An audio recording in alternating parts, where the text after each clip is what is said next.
Assalamualaikum, nama saya Saadia binti Ahmed, nombor matrik 258059. Saya memilih ulasan jurnal Masyarakat Muhammad Razali dan Wan Asna Wan Muhammad yang ditulis pada tahun 2020. Jurnal ini membincangkan tentang masyarakat dan politik di Malaysia, di mana ia mengupas latar belakang dan perkembangan masyarakat dan juga membahas politik di Malaysia dengan penekanan pada pemilihan umum dan pola pemungutan suara masyarakat di Malaysia.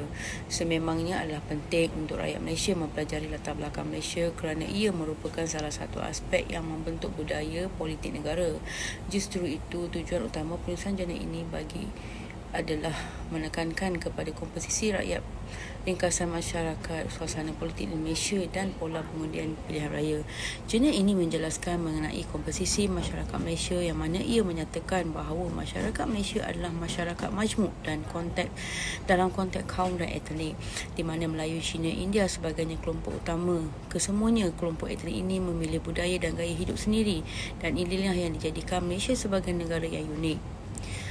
Meskipun berlainan latar belakang dan budaya, namun perbezaan-perbezaan tersebut tidak menghalang masyarakat berbilang kaum dan etnik daripada hidup aman dan damai. Jika tiada perpaduan atau hubungan baik di antara semua pihak, adalah sukar untuk kerajaan mempertahankan kemakmuran di Malaysia. Malaysia sememangnya mempraktikkan pilihan raya di seluruh sistem politiknya. Pilihan raya adalah merupakan salah satu ciri demokrasi yang sehingga kini didukung penuh oleh kerajaan Malaysia.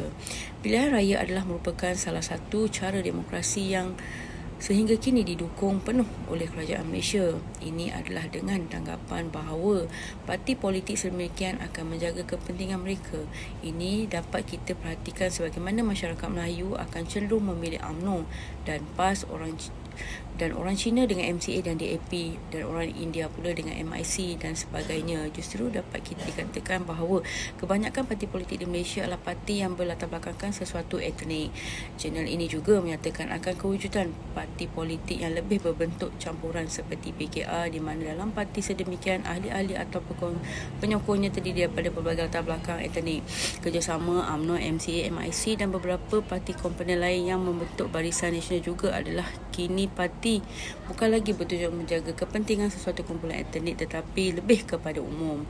Pilihan raya tersebut biasanya akan diadakan setiap tempoh 5 tahun, namun terdapat juga sebab lain yang dilakukan seperti pembubaran parlimen atau terdapat kekosongan jawatan akibat kematian penyandangnya dan sebagainya.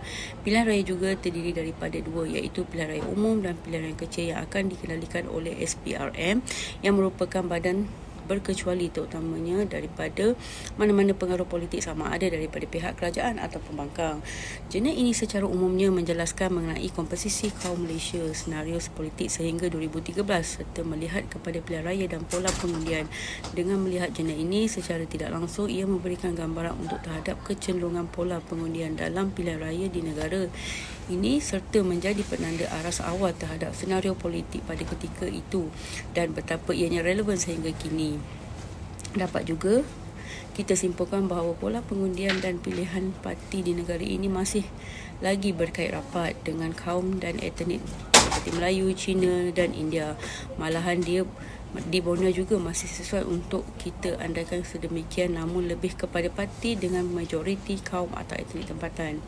Sebagai kesimpulannya, jurnal ini memberikan gambaran yang sebenar mengenai kancah politik di Malaysia yang penuh dengan warna-warni setakat hingga tahun 2013. Walau bagaimanapun, meskipun terlihat kukuh untuk menjelaskan politik Malaysia sehingga tempoh tersebut, ia masih mempunyai kekurangan, terutamanya jika jurnal ini dijadikan gambaran senario politik semasa di Malaysia. Oleh demikian, dapatan awal tentang isu politik setakat yang dibahaskan dalam jurnal ini masih perlu diperincikan melalui sesuatu kajian yang lebih sistematik dan terkini jika melihat kepada kesinambungan senario politik sehingga kini. Sekian, terima kasih.